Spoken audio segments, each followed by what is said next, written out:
What you're about to hear is a conversation between myself and three luthiers I respect and admire immensely. John Michaud, Mike Kennedy, and Dion James, all based in Canada and all producing some of the finest acoustic guitars in the world today. I hope you enjoy.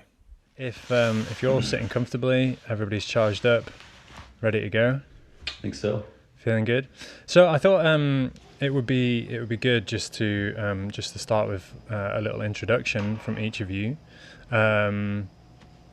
Joel, why don't you go ahead? Let the good people out there in internet land, who the hell you are. Sure. So my name's Joel Michaud. I'm an acoustic steel string builder from Calgary, Alberta, Canada. And yeah, so it's pronounced Michaud or Michaud. A lot of people think it's Michaud or Michael or Mikachad or something like that, but so it's Joel Michaud. I wanted to clarify that. Good, yeah. I wanted to clarify that because I was like, is it Michaud or is it Michaud with a hard D on the end? So now we know, and I'm kind of glad to, because I couldn't find anywhere anyone saying it in a way that I thought was correct. So, but now we know, so that's good.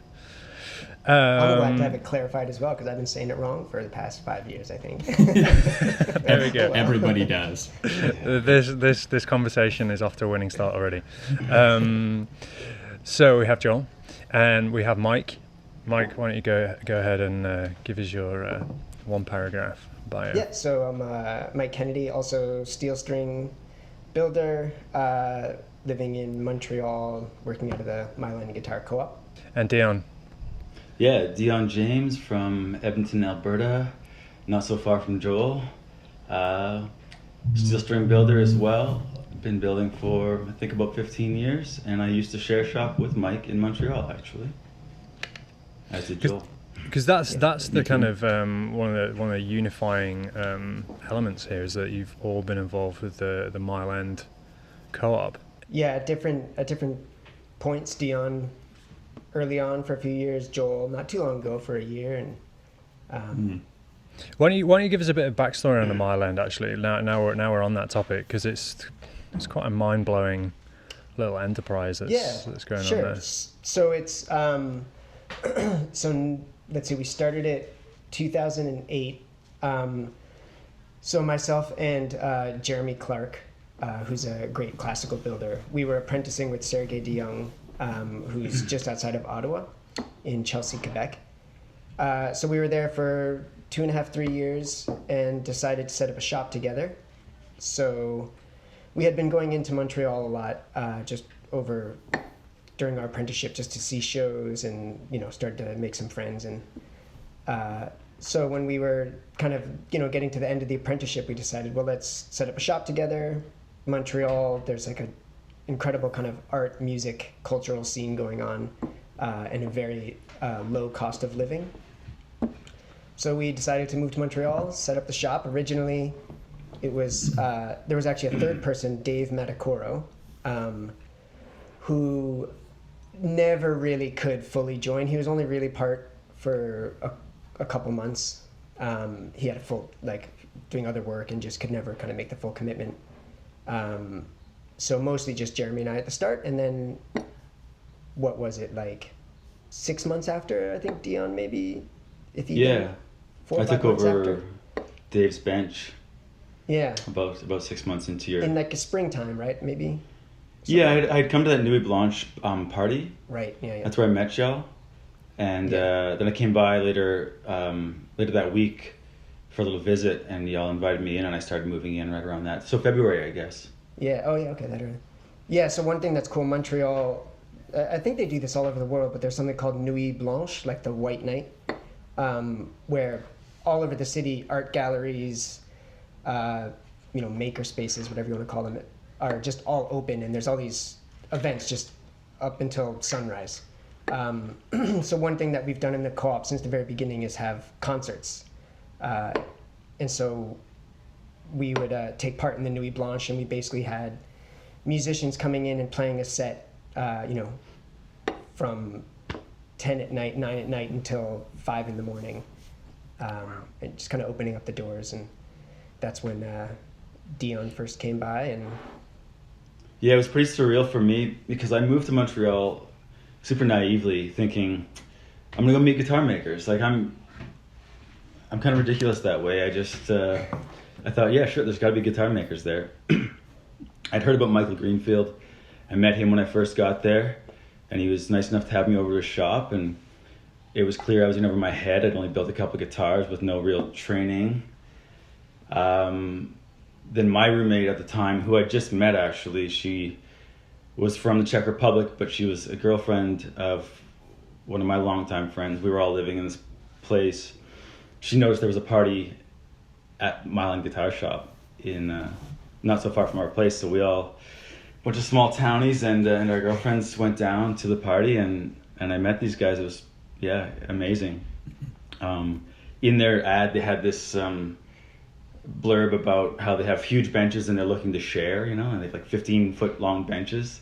I was just like, how did this happen? How did I drive across the country in January and arrive here, and months later there's like this place to build guitars? And then what sealed the deal for us is when after Nuit Blanche, when we scheduled a time for Dion to come by and visit just during the day. When he showed up, he had brought a bag of whole oats, and Jeremy and I were like, all right, this dude's cool, because we're into like brown rice and whole grain and this and that, and so he'd like, for a guy just to randomly show up with a bag of oats, we thought that was pretty awesome. I was working at an oat factory, so I had access to them. Yeah. Was this just like did you just like carry oats around with you, or was this your kind of like I come bearing oats? Well, I got a sense that they I eat similar to them, and so I thought, oh hey, these are my people. They'll appreciate some steel cut oats. And since I'm working at an oat factory, I thought I'd just load some up and that's amazing. Bring some over, yeah. So the Mile End kind of called you. Do you think it kind of drew you across the country, without yeah, it was always calling for you? Mike, did you always have the sense that you wanted it to be a co-op, or was it more the sense that you and Jeremy were looking for a space, you came across a space that was going to work and lend itself to a co-op, or like which way around did that? Yeah, it was sort of like we knew we wanted to have a space that wasn't just we show up and work. Like, we always knew we wanted it to be kind of more part of a broader community. So like by doing shop concerts or art exhibits or whatever, having different people pass through. So we always wanted to make sure we had an extra bit of bench space or an extra bench or two. We never had plans to be like, okay, someday we're going to have 10 people working in a shop together and we're going to set it all up and organize this and that. It was just kind of like we just started and we're like, yeah, let's make sure we always have an extra bench because we know lots of guitar makers, and if anybody wants to come by and build, and just over the years, as we were kind of forced to move to new locations, when that happened, we were like, okay, well, if we're looking for a spot, are we going to look for one that can hold, instead of 3 people, that can hold like 5 or 6, and then when we did the next move, are we going to look for a bigger space or smaller space? And so it just kind of naturally progressed to the point where it is now, without any real kind of end goal in sight. And yeah, it was, took a while to get there, but we ironed out the kinks over the years, and it runs pretty smoothly now. Yeah, I must admit, I was really taken with the co-op space when I visited. When was that in I've completely lost track of time. Was that like the end of 2018? It must have been. Yeah. No, 2019, sorry. 19, yeah. It felt like a very kind of harmonious place where a lot of thought had gone into kind of curating what goes on there and the kind of personalities that were in the space. It felt very right. There's a really good vibe there, and perhaps I'll bring you in here, Joel, because you've had experience there too, like a few years ago now. Yeah, sure. So I never intended to like move across the country and set up my shop temporarily in a co-op or anything like that. But I was in Montreal visiting a friend, and I got a hold of Mike saying, "Hey, I'm going to be in town. It'd be really fun to check out the co-op because I've heard a lot of cool things about this." And this was probably like, I don't know, 2016 or 2017 or something like that, Mike, maybe? Yeah, something like that. Yeah. So I met Mike at this local jam he does downtown. And And I was Grumpy's, yeah. at Grumpy's, yeah. And I was taken by that. I was like, oh my gosh, there's like this bluegrass jam. This is incredible.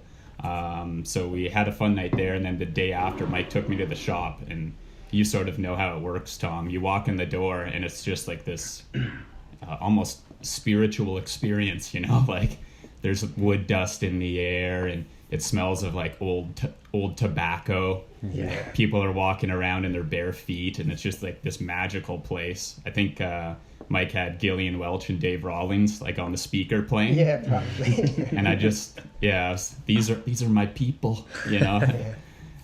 And yeah, it was sort of, that's lit the spark for me to sort of maybe have an urge or desire to set up shop temporarily across the country. So yeah, about a year later or so, it just ended up working with my partner and I's situation where she could work remotely as well. So yeah, we just picked up, and luckily a bench space opened up at Mile End, and I set up there. My old bench space. Yeah, which is pretty neat. Yeah. Yeah, so it had some good voodoo for sure. some good juju on that bench. So just for a bit of context, because I'm not entirely sure that I'm familiar with your kind of backstory, Joel. Because you've been building for quite a number of years now, right? Yeah, I've been building full time for maybe like 6 or so years, something like that, maybe 7. But I've been building for well over a decade. I tell everyone the only reason I'm a guitar maker is because I couldn't afford a Martin, back in high school. And I was convinced I could build, something that was just as good for, a quarter of the price. I found out pretty quick that it's a lot harder and a lot more expensive to do that. So I picked it up in high school, and it didn't really catch on as like a viable career alternative until just more and more people started getting interested in my guitars, and it just spiraled a little bit out of control to the point where I just had too much interest in them, and I was stressing myself out trying to work 2 jobs. I was sleeping 4 hours a night. It just wasn't sustainable. So I ended up going full time into it and really enjoying it. What were you working as alongside the guitar making? Sure. So as far as I can remember back, like I've loved just like working with my hands. So I have a background like in design and cabinet making. So I was working as like a foreman in a cabinet shop mostly. Yep. Like a really small custom shop. So we do pretty incredible work, or I should say I used to do pretty incredible work working for, sort of the elite of Calgary's oil barons. We're working on their mansions and things like that. So I do have a history in woodworking, and that's, I think, a lot of where my skill set and sort of knowledge of construction comes from. Mike can maybe attest to this. A lot of what I do, I don't want to say a lot of what I do, but some of what I do is not how guitar makers do it, but it's how like a cabinet maker or something like that would do it.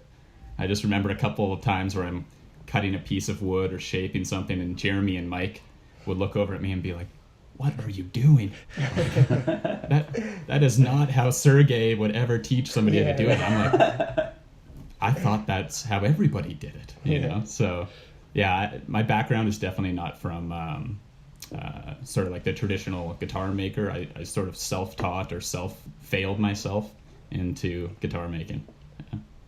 And Joe is like the master of the table saw as well. I remember you saying that you could probably build a guitar just with the table saw. And that was always a tool I'd always kind of never really gotten into, but it made me want to like dive into it a little bit more.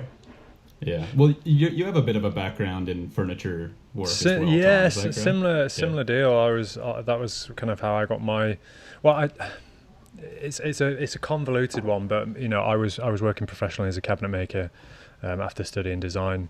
So similar thing. Using lots of tools and machinery that you possibly wouldn't think to kind of transfer over onto guitars. But I think it really shows your kind of background in cabinet making and design really shows in your designs. I would say unorthodox.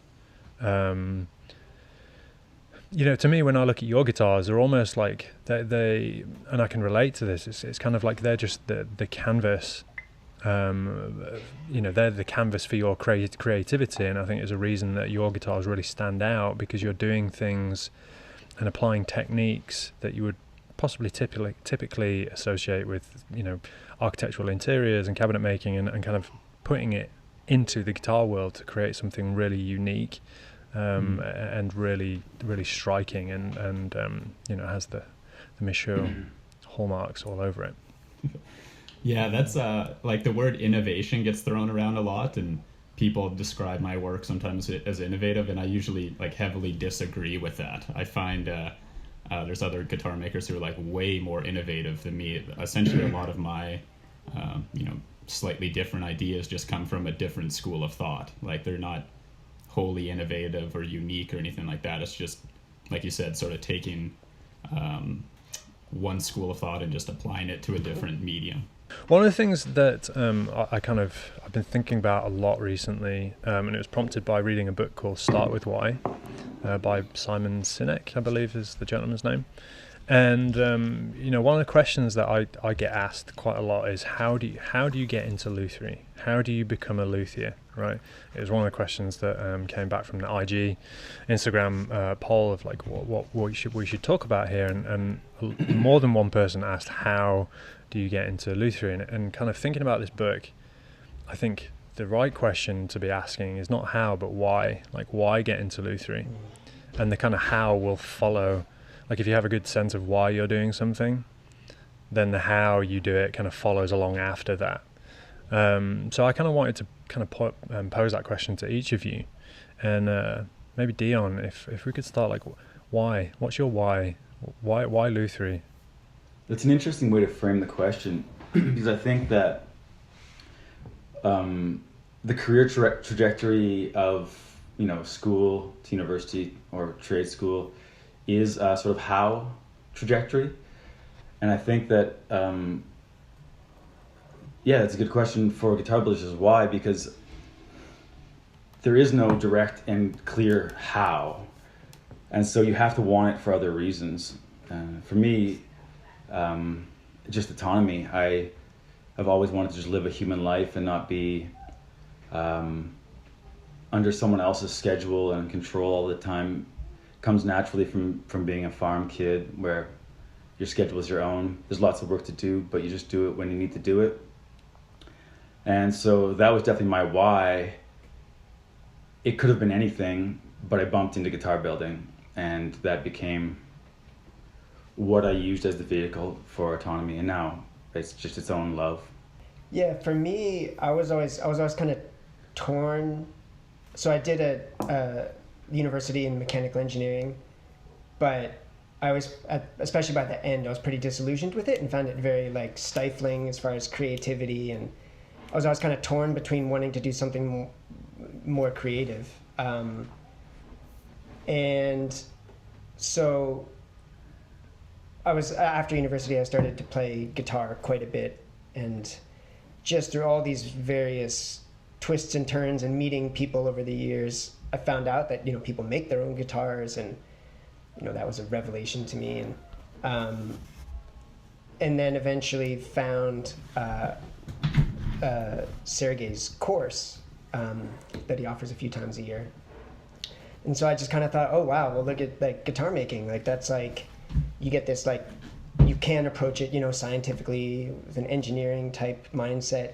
You can also approach it totally from the other side, just as like an artistic practice. So I really was kind of drawn by those two sides, in something that you can mesh those two things together. And yeah, I mean, I think I'm sure there's lots of different realms and fields where that's the case. But for me, especially at the time, really getting into guitar, playing a lot, and just music kind of taking over in general, it just seemed like the perfect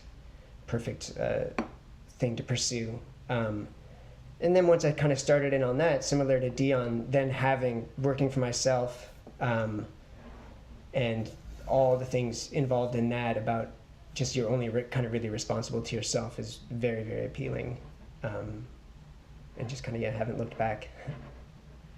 And Joel, besides starting with the guitars because not being able to afford a Martin, what is it that gets you out of bed every day and gets you to the bench and keeps pushing you forward?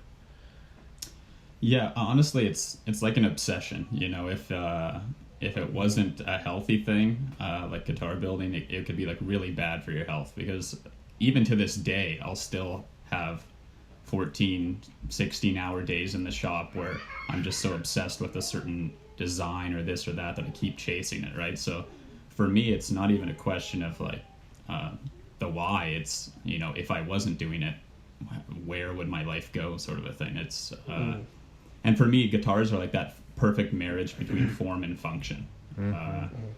You're gonna either be chasing some sort of design, whether it be visual or structural, or you're going to be chasing the tone. Like, it just seems like there's endless possibilities where you can go with it, and not to the point for where it feels intimidating, but it's just exciting. Like, every new thing that I discover or tweak or change opens up a new little section of my brain that can now understand something and move to the next level. So for me, yeah, it's, if you have the passion for it, it makes it easy. You know, it drives itself. I completely agree with those sentiments. I think that's my why as well. You know, the guitar is just infinitely complex.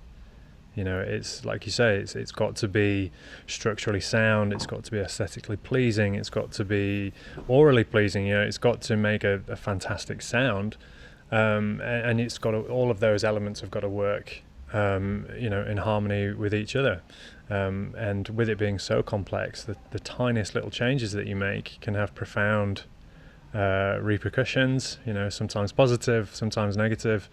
And you know, I feel like it's a journey. You know, it's just this endless journey, but one that doesn't. I don't know. I think it can feel overwhelming at times. You know, but also it's so exciting to think that, you know, I can get to the end of my days and still be finding out new things and still be excited by this. You know, I always say that, you know, when my cabinet making mentor, when I was telling him that I was going to pursue this career in Lutherie and go and study with Irvin, he was like, "You're not going to get bored building the same thing every day." And that, like, every day I come to work, you know, I'm just like, man, what surprises are going to await me, you know, with each stroke of the plane. And it sounds kind of cliched, but I really feel like that's true. Do you find that? Oh, sorry. Go ahead, Mike. No, please go ahead. Do the rest of you find that through guitar making, you found a sort of method that you could apply to other occupations or pursuits? Like, I feel like if for whatever reason guitar building didn't work out, all that I've learned about the why through guitar making, I would easily transfer over to anything else. I sort of feel like I understand how to get good at something and how to integrate something into my life. And I've learned that through guitar building. Yeah, for sure. Like, sort of the fact that you're so often presented with problems and challenges and things to figure out, sort of that skill set of like, okay, how do I solve this problem? I think can transfer to so many different things in your life, in just like in a way to kind of, I think there's kind of like a deficit in the world today of like people kind of actively thinking, like really engaged, you know, and like, I think one thing that's great about guitar making is because we're confronted with kind of daily challenges and problems, we can't just not think. We have to like kind of really stay engaged and active and figure things out and work to understand things, you know, and not just go into an office and kind of fill out the same forms every day. So for sure, for me at least, it applies, I think, to lots of my life. The first thing that I noticed when I was studying with Irvin was, I guess the first lesson that I had to learn was how to be patient and how to be disciplined. You know, the guitar will fight. Well, the guitar will fight you if you try and approach it in any other mental capacity or any other mental state than just kind of calm and focused and relaxed. You know, and I think that really that has been something that I've been able to translate to other areas of my life. For sure, yeah. personally, I've had some of my highest highs and lowest lows while sitting at my bench. Oh yeah. You know, so Yeah. and that just teaches you, patience, perseverance when it's needed, and then also sometimes when you just have to learn to walk away because your emotional state is not capable of handling whatever is in front of you, and sometimes you just need to step away from a situation. That's one thing that I struggled with a lot in guitar making at the start. I would just keep chasing a problem and realize that either through fatigue, mental or physical, I would just keep making that problem worse and worse. And now in my, older, wiser age, I know sometimes you just need to simply walk away from things and regain your composure. That's one thing I've definitely learned from guitar making. Definitely. If there is no putting back on machine for wood, it's like once it's fucked, you can't. And sometimes that is the learning to be resilient in those situations. Especially it's amazing, when though. It almost becomes automatic after a while. Like yesterday I stuck a router into a headstock real bad, like months down the line on this batch of guitars. But without even thinking, historically it would have been like angry, feel like throwing something. I just put it down, said, okay, well, I'll work on that later today. I'll get to these other three next. And it didn't feel like I had to overcome anything. I was like, oh, I've gotten to a certain point. Like, it's just part of my process now to just move on, come back to it. It's wild. And that's from guitar building, just learning that, Yeah, I see a lot of like some of like the younger guys working in the shop with me these days get, something goes wrong. And they're like, and like, I thought I was good at this and what's going on? And like getting really upset. And a lot of us are like, just whatever, like just do it again or like, start over. Like it's not, and because when you're confronted with like daily failure, if you think of it as a failure versus just like part of your process, and eventually you have to realize like that, putting a router into the headstock isn't like reflective of you as a person and your worth. You just screwed up and like, okay, now I got to fix that later and then move on. Which is a super valuable thing, I think, to be able. Because what else can you do, right? It's like it's got to get fixed. You can either keep kicking yourself or you just kind of, like you say, take the step back and kind of deal with it. I wanted to actually talk to you about these latest projects that you've been doing, because Dion, because you've been doing like four, a batch of 4 at once, which I think is the first time you've done. There's kind of 7 actually, because there's some ones that came back from finish. It's a little overwhelming. Yeah. How's that been, and what motivated that decision? Well, because I have a small shop and I share with Layla and Adam, a lot of my various jigs and components for making any given part is in a box on a shelf, and so I have to pull it down. And I felt like if I'm going to pull down and set up, then I should do more than one. Often the setup is 45 minutes and the task is 6 seconds. So that was the original impetus, and it certainly functions well that way. What I didn't anticipate is that also that small shop means you don't really have space to store 7 guitars around, I'm like on everyone else's bench all the time, and every corner's full of guitar cases and guitars. So I think with a bigger shop, a little more space, I would actually quite like it.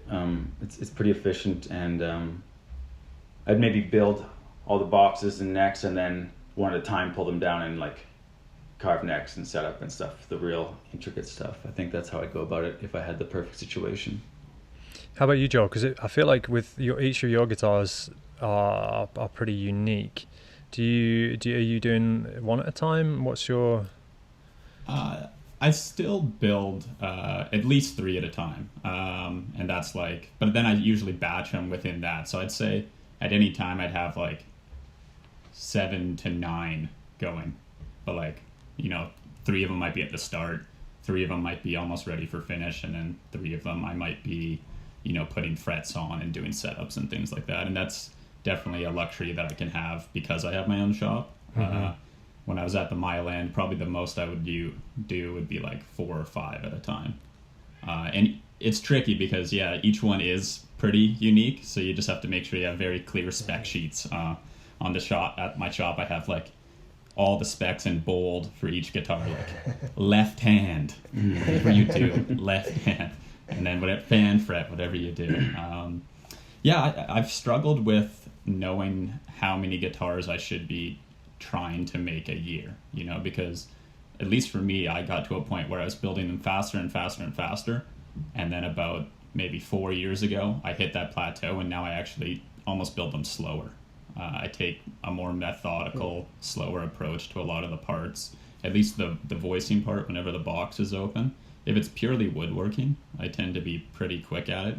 But if I'm analyzing and moving things around, that's when I tend to take a lot longer than I used to. Out of curiosity, about how many do you guys build a year? So I think I managed 9 last year, which I think is a record for me. Yeah, I mean, it changes every year depending on what I've got going on, but like 6, somewhere around there. Yeah, if I build 8, that's my best year yet. But since Yarrow came into the world, I've been spending more time at home, so I think I built 6 last year. And I'm also only in the shop 3 days a week, pandemic, social distancing stuff. I'd like to get up to maybe 10 guitars a year. My sort of like dream budget life is based on that, down the line. So how's I don't want to focus too much on the negative side of things, but how's the last 12 months been for you guys? What have the challenges been, and more importantly, I think, what are some of the positives that you've been able to take from the last 12 months and the world being upside down? I know for me, it's like, so I live alone, and that's been quite difficult. Just because, like, especially like, say now Montreal's under curfew, so I go home and that's it. Like, kind of just gotta hang out here, and I also, like, before the pandemic was like, I would play quite a bit of music with friends and play shows and see shows, and so that's all been done, obviously. So it's been it's been difficult in that regard. But a positive is having the co-op. The co-op's it's like, I don't think anybody in the co-op really views it as just like a workplace. Mm-hmm. It's also like, because people, like, we hang out there quite a bit as well.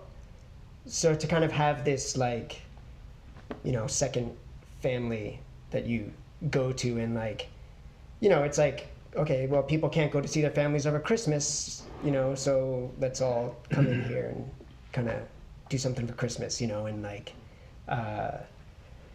and that has been really nice to realize how kind of,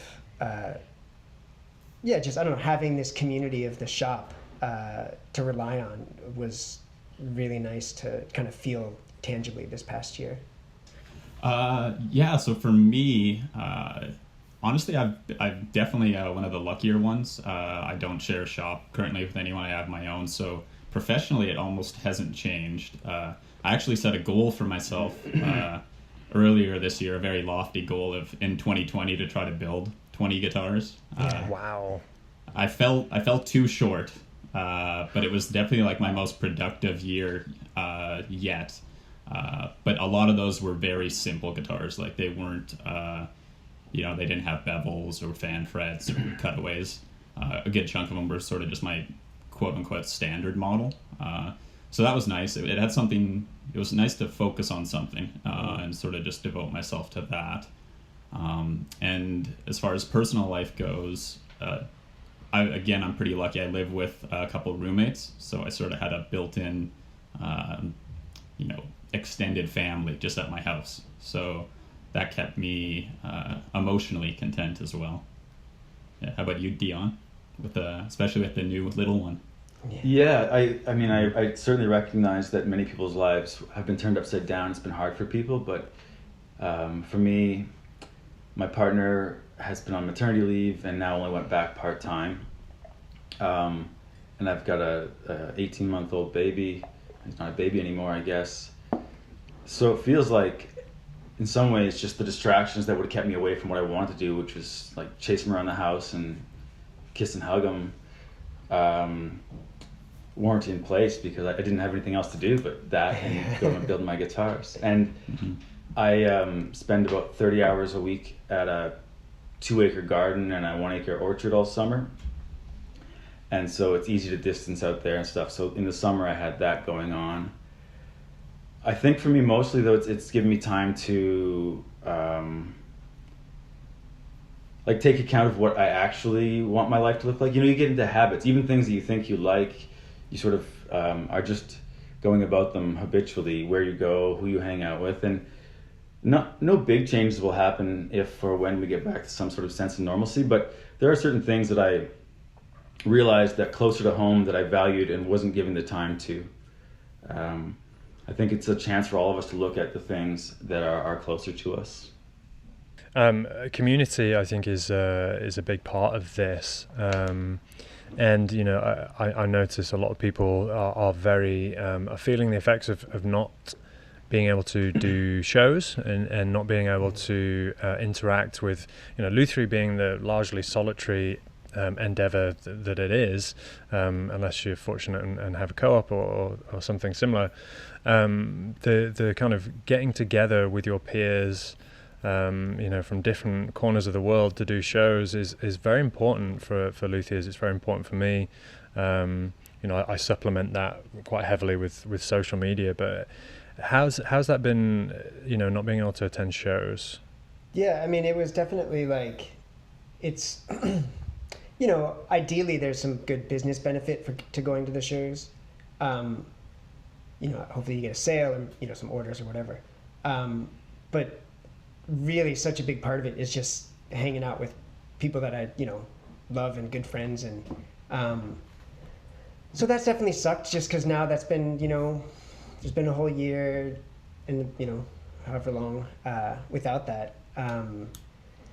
So I certainly miss it a lot and hope, I mean, who knows what's going to even happen this year, if we're going to be able to get back to it at all.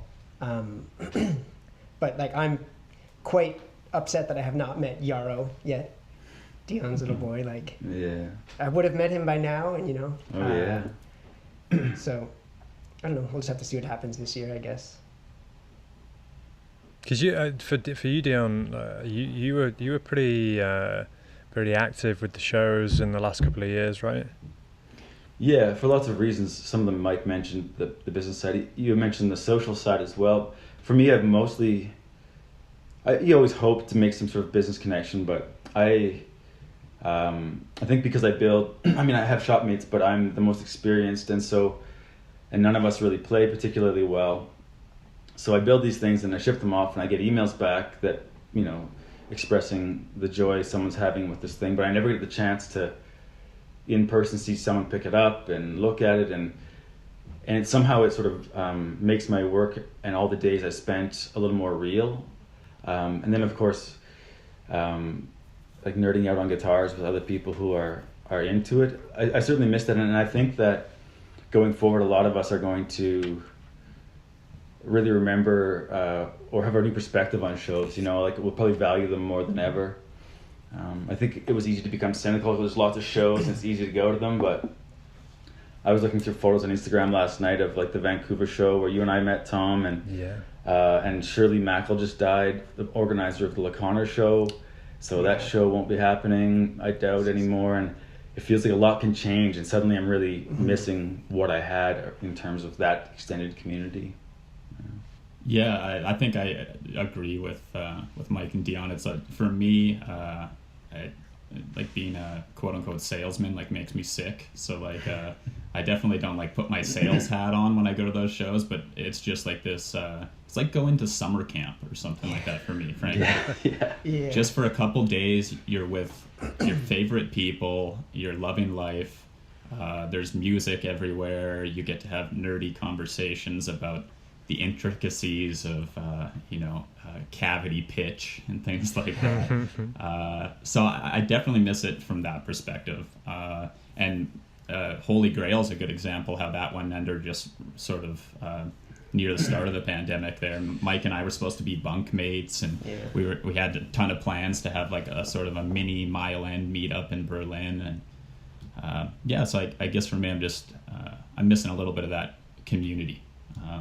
And especially because I'm not very social media inclined, I'm trying to maybe just integrate myself a little bit more this year, because I'm realizing I am missing that sense of community. How about yourself, Tom? Yeah, I mean, I was just thinking, back to the first time that you and I met, Joel, which was, I believe, Woodstock 2015? Yeah, that sounds right. Yeah. And I think you were in the kind of the second room, and you had a really beautiful guitar with the kind of jewelry and like suspended in the headstock. Oh yeah. I remember playing that and really loving that. But it was, like you say, it's the kind of what happens outside, that once the show's finished, then people get together afterwards. Whether it's in a house that somebody's renting for the show, and people pass the guitars around and play and jam, and have you heard about this, and have you heard about this, and have you seen this, and you have all these little magic moments that happen like organically, and you kind of, you see the people behind the work. You really get to understand the minds that went into creating, the guitars that are under the lights. It's a really beautiful thing, and I think it kind of leads me on to thinking about what you were saying about not being super active on social. I feel like Dion is like Instagram master. Mike and I are quite present on social media, on Instagram, and Joel, you're the Scarlet Pimpernel. You're the kind of enigma quite often. From time to time, these beautiful images will pop up, and it's like, oh wow. Or indeed, as was the case for me at Sonor, you turn up with an electric guitar. It's like, where the hell did that come from? And I wanted to talk about that element of the business side of things, because I'm always kind of curious about, for me, I spend so much time thinking about social media, and it's been such a key part of growing my business. I get a lot of sales or contacts through Instagram, but for somebody who perhaps doesn't engage with that world quite as much, but is clearly making a lot of guitars, and people hold you in very high regard. What's your kind of, like, how does that happen for you? I guess the best advice that I could give is you have to be a little bit lucky, and you also have to be really good. So I do a ton of work behind the scenes, I'd say. Like, I give each client the best experience they could possibly have behind the scenes. So maybe that's partially why I'm not super driven to post stuff on social media, because by the end of the day, I'd already emailed 6 clients like their photo package or something like that for the day, and I'm just sort of exhausted. So I'd say first and foremost, you have to have an amazing guitar that'll impress people, but you also have to, behind the scenes, sort of stand behind that work and give clients the best experience they can have. And also have people to champion your work. That's like a really good thing. People who are vocal, especially in our little niche community, can do wonders for yourself. If there was a time maybe a few years ago that you would have sworn like I could walk on water by what people would say about me online. And these are people I've never met before in my whole life, saying like super nice things. And I'm not going to say those things aren't true or anything like that, but to have somebody else represent your work or speak highly of it, I think is almost better than you touting your own work. If that makes sense. I mean, it's plain to see the work that you do behind the scenes when other people are kind of shouting about it. I quite often peruse the Acoustic Guitar Forum, which I'm sure we're all familiar with, and which is where I saw your recent green guitar, and you're clearly these pictures are clearly coming from you, and the client is obviously really, really happy and doing all the goodwill and spreading the good word for you. I think, you know, reputation straight from the horse's mouth is invaluable.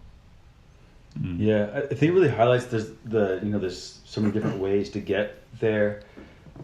When I started to use Instagram and was more active on it, at that point I had no orders, no dealers, and so there was no behind the scenes work for me to do, right? I had gotten to a certain point where I recognized that I was building good guitars, and I didn't know from my shop in Edmonton how to get them out there. And so Instagram really exposed my work to a huge audience, which gave a little buzz and a little name, which got me into shows and dealers, and it got me lots of clients.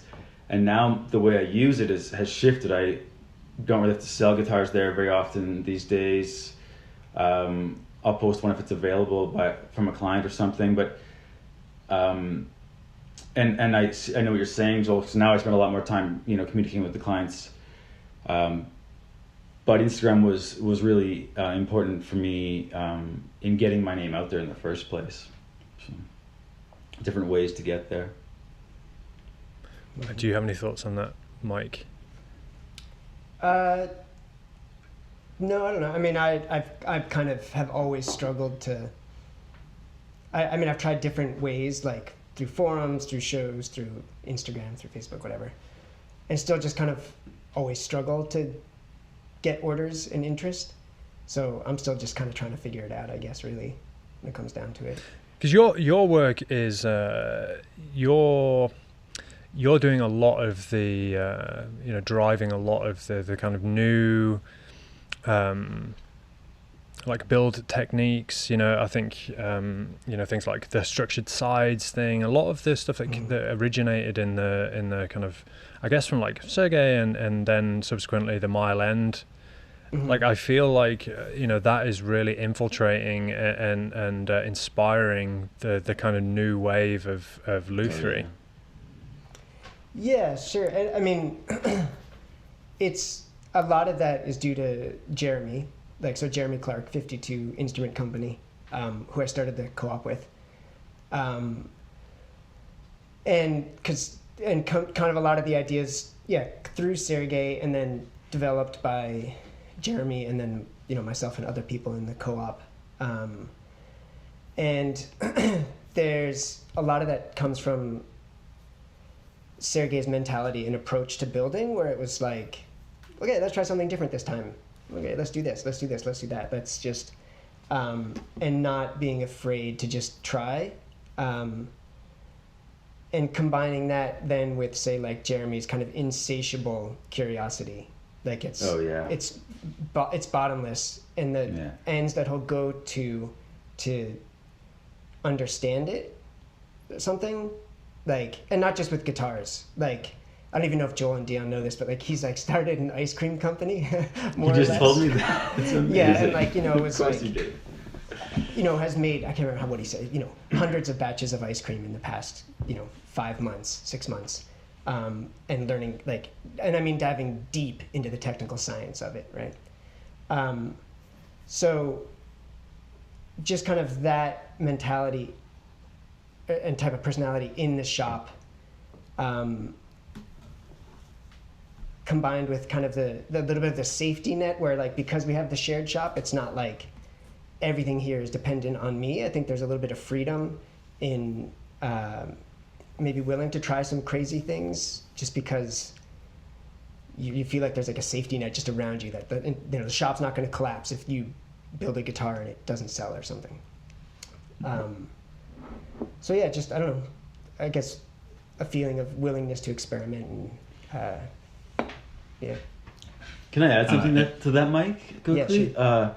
I was thinking about that safety net the other day, and of the Mile End shop. Of course, like the reduced financial burden of having a shared space and all of that, and the confidence of having people around. But when one steps out off the path, the results are uncertain, and you're putting all that into this thing that takes a long time. So there's a fair degree of risk, but what I miss a lot from the Mile End Guitar Shop, and I'm lucky to be sort of attached to it still through conversation with you folks, is that someone can try something and it can fail or succeed, and then others can incorporate that. So it's not like you're doing all of your trial and error on your own. So the progression is really rapid. It's like the evolution of an insect versus a mammal because of the short lifespan, you know? It's like, it just happens real quick.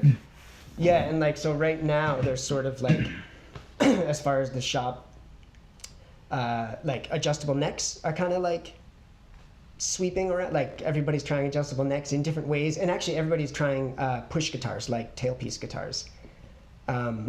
So like right now, one of the guys, Josh, who's Larkspur Lutherie, who does Selmer style guitars, he's building, you know, his first adjustable neck, right, on like a Selmer style.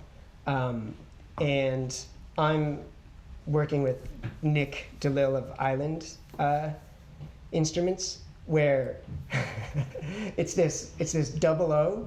Okay, it's a double O, headless, cutaway, floating bridge, adjustable neck, with a pickup in it somehow, but like an acoustic. Like it's like this wild thing. So like, and we're doing an adjustable neck. There's kind of like 3 or 4 different adjustable necks going on in different styles, different methods of doing it.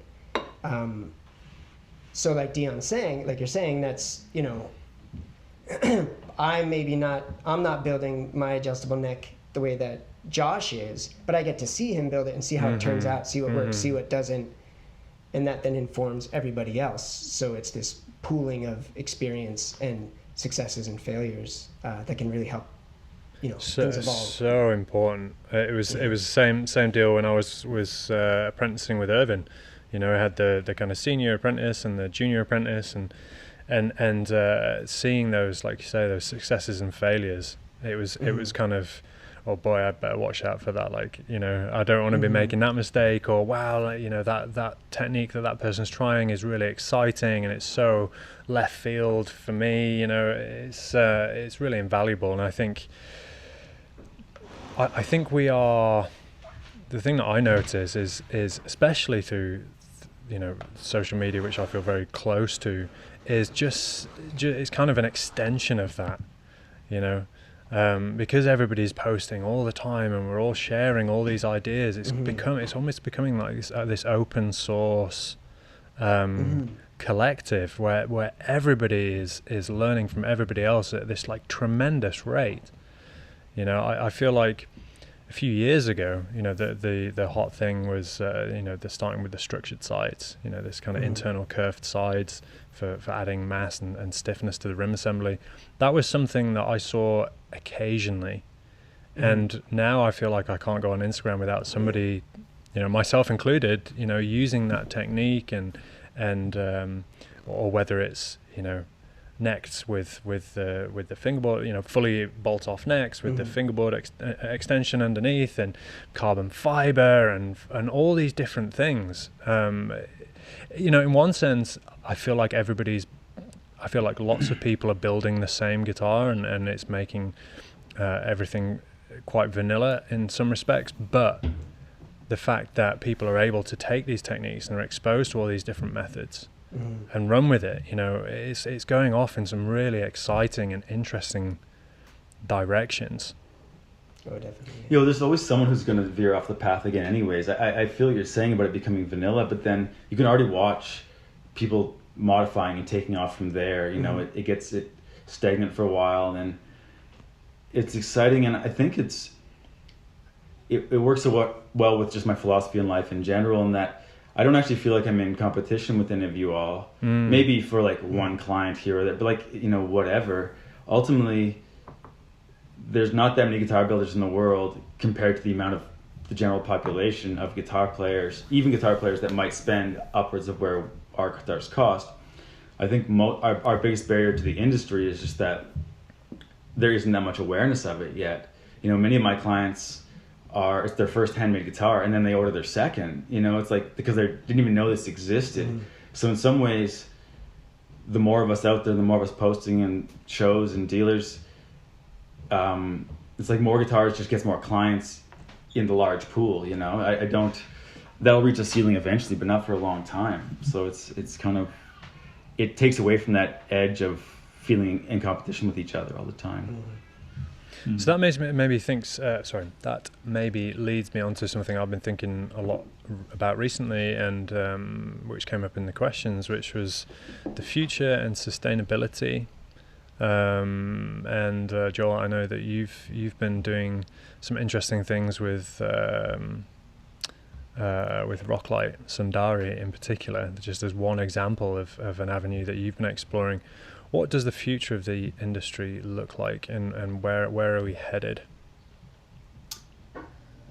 Yeah, well, I guess a lot of I guess firstly, I'm a little bit jealous of the position I was in, let's say like a decade ago, where I could experiment a lot more than I currently do, because at least for me, I don't feel comfortable experimenting heavily on a client's guitar. Right. So I find anytime I'm experimenting, that's going to be not for a client's guitar. So I love pushing like the boundaries and just doing sort of weird things, but I think as far as like sustainability is concerned, it's tricky, because I can say I'm using Sundari back and sides, but that was shipped over from the UK. It took a plane ride.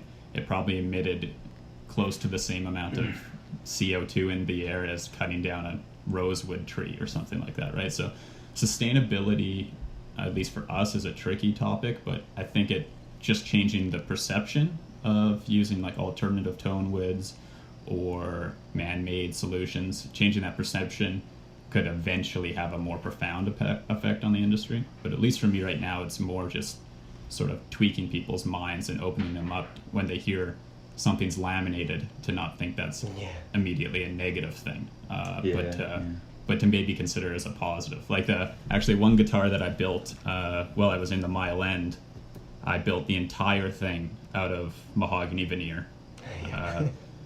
The neck was like 100 pieces of glued up veneer. The back and sides were veneer. The top was a Nomex core top. And I did it purely just to prove that you can make an awesome guitar that's 100% laminated. There wasn't a single piece of solid wood on that guitar. And it turned out great. It was fun. So yeah, for me, it's sustainability. I wish that I could like say my guitars are eco-friendly, but I wouldn't say that's exactly the goal for me, but it's more just about tweaking perception. Yeah, it is a really difficult one. I kind of got into a conversation with somebody recently talking about using African blackwood, and I posed the question to somebody, should we be using this timber? It's so rare, it's so difficult to get a hold of. It's not always easy to trace where it's come from or who it's come from, or all of these different things. But then it's like it's so difficult, because on the one hand you're like, no, I should just not use that material at all. But then on the other hand, it's like it's a wonderful material for making guitars. It's really enjoyable to work with.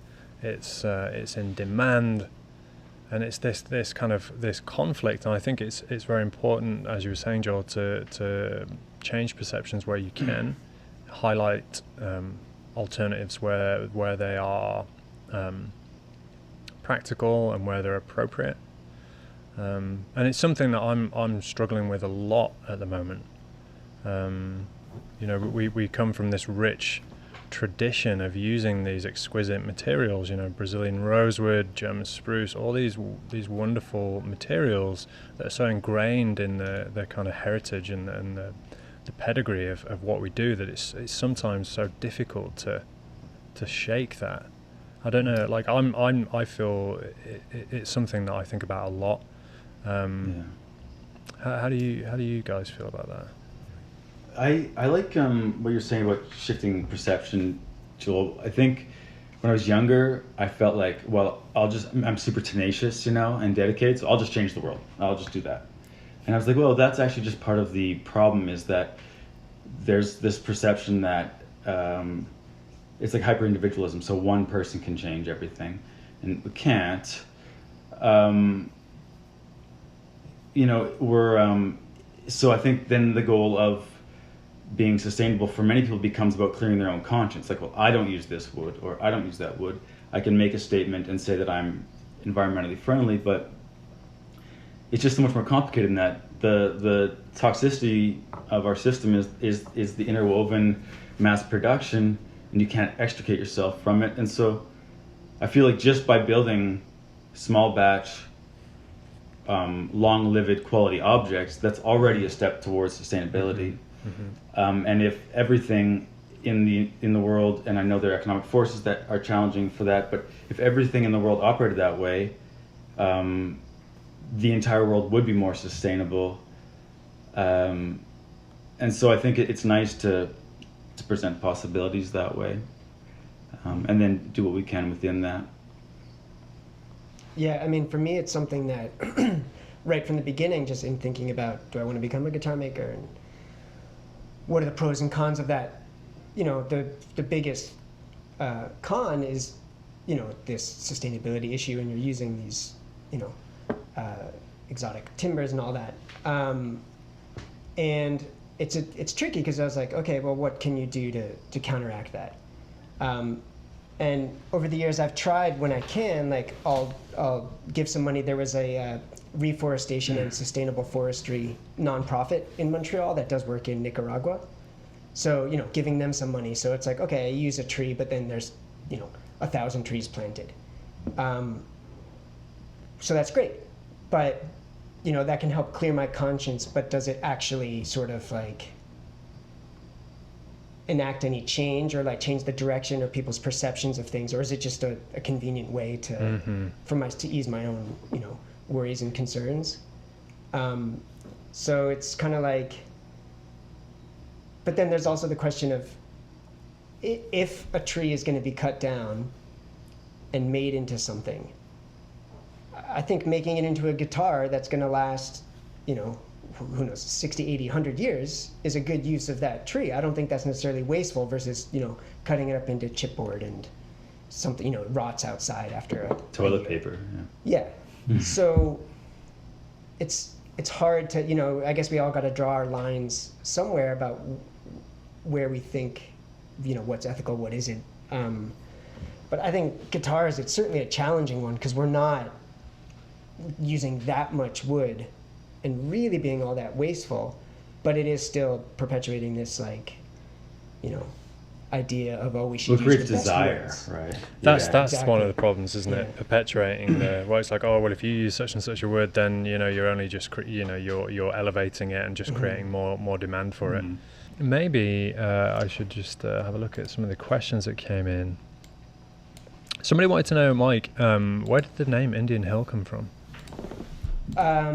Yeah, so when I was first going to start on my own, there was already somebody building Kennedy guitars.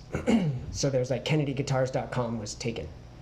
So I was like, okay, I got to think of a name. And I grew up on Indian Hill Road in New York, in Poundridge, New York. So it had and so it's pretty rural, like it's in the woods, and it was right behind, next to this nature preserve where there's at least what I called Indian Hill. I don't know actually if the hill even had a name, but for me that was Indian Hill. So I'd play back there a lot as a kid growing up. So it's a very special, kind of meaningful place for me. And the convenience of that a capital I and a capital H are the same thing, just twisted, right? So logo possibilities was really, really good. But using that name, it's something I've really kind of questioned and struggled with over the years, if I want to keep it, and I think actually I'm gonna relatively soon switch my name. I've just finishing up redoing my website and just start to do Michael Kennedy Guitars. Oh, you've made that decision? Because I remember a little while back you were wondering what to do about that.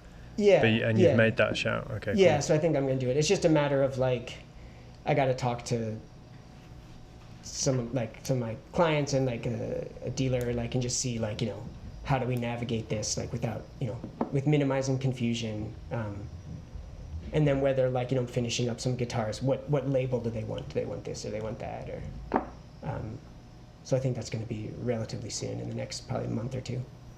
I'm glad that you've found a way forward with that. Yeah, it's a tricky thing, because like it's a, you know, as far as a name, and like if any place in the world that's special to me, that's like, you know, essentially one of the most special. But yeah, for various reasons, it was just always kind of questioning and trying to figure it out. One question that came in was if you were to have a guitar built by another luthier, who would it be and why?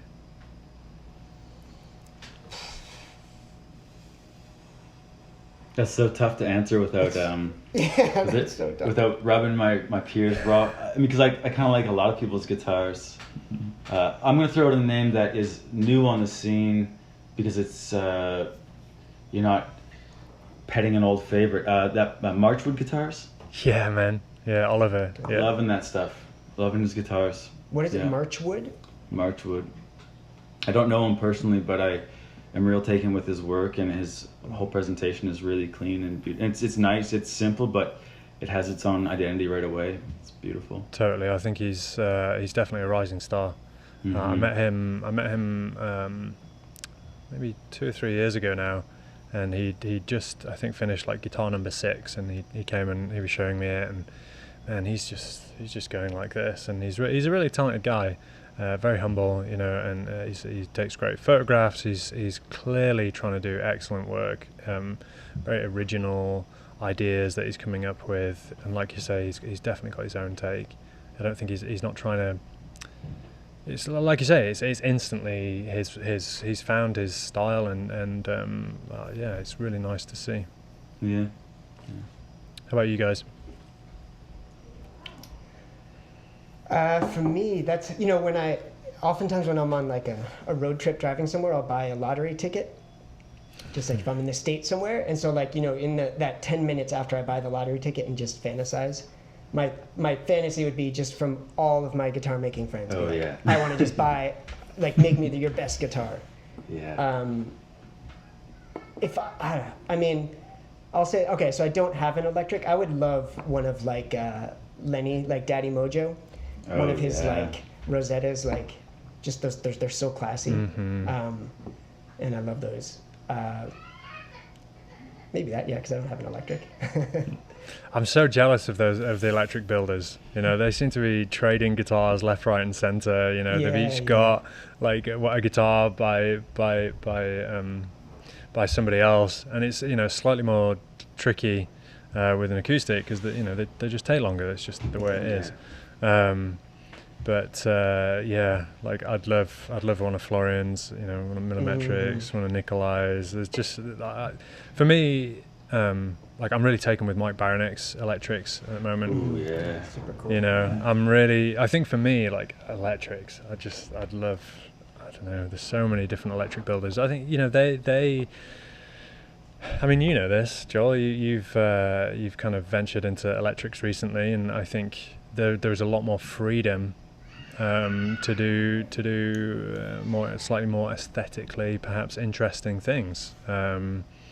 You know, whether that's just through body shapes or you know, hardware that you're using, colors, and I think that the electric world is generally more accepting of slightly newer and perhaps more, you know, avant-garde or out there ideas. So, you know, for me, so many great electric builders. I saw there's a guy recently, I think I forget where he's from, but he makes like folded steel. The bodies are all like laser cut and then like folded and like really bright colors. Have you seen these, Joel? No, but I want to check him out. That sounds awesome. I'm embarrassed that I can't remember his name. He's got a really cool logo, really great branding, but it's all, you know, it's very modern, very bold, very, very cool. I'll put a link somewhere when I post this, but how about you, Joel? Honestly, kind of same thing for you and Mike. The electrics are they're a world that I only know a small amount about, but in particular, like Mike Baranick's new line is incredible. Lenny of Daddy Mojo, I'd love to own one of his Rosettas with like the crazy laminate tops. Oh yeah. Yeah, just something like that. I guess for me, I'm so deep in the world of acoustics that it would be weird for me to own like maybe one of my friends. Of course, I'd if I had $1 billion, I'd be like Mike, and I'd go to everyone and I'd buy the finest guitar they could make out of the coolest, most out there materials. But yeah, the electrics are just so fun because I only know I know so little about them, and I'm just impressed by every design that I see coming out of some of those neo-traditionalist sort of guys, such as like Lenny and Mike. Yeah. Wouldn't it be special though to have a room full of guitars from your peers? I have a Tunatone, the second ever. It's the Baratuna, and I have one of Jeremy Clark's early instruments, 52 instruments. He, being the sweet guy he is, gave it to me when I moved. It was the guitar he had on display the first night I met him, and then he gave it to me the day I was moving. And even sometimes without playing them, I just open my little closet up and look at them because it's just feels so special to have someone else's work in my house. So I can't imagine having one from all the people I care for. If I was to pick an acoustic, though, I think it would be one of Mike's hand-rubbed Sunbursts, Mike Kennedy's. With the F-holes. With the F-holes. With the F-holes. Yes. But I'd get him to build it as like the shrunken model, so like your tenor size. That would be, for me, like that is just the best. It's, and I'd consider like Mike as a bit of a builder's builder, if that makes sense. Like every builder that holds one of Mike's guitars is just like, this is the coolest guitar I've ever seen. There's something so visceral about them. You don't really appreciate it until you hold them, and they just feel like to quote our friend, they feel like an old friend. They're fantastic. So if there was an acoustic that comes to mind, it'd be one of those F-holes, but I'd get you to make it as a smaller body size. Mike's building and his eye for detail just bleeds into my work constantly. It's like it's so there with me through all of my days working. That's true. Oh, that's wonderful. Well, listen, guys, we've been on the phone, we've been on the Zoom for coming up for just over an hour, and I should probably let you guys go and enjoy the rest of your day. Who's in the shop today? Mike's going in. Joel, I'll probably go because you've come back, and are you going to go? Because you started early, right? No, I just took the morning off. Okay. I went for like a little run. Man, well, I really appreciate you taking the time. Oh no, are you kidding me? Thanks for having us. This is fun. Real nice.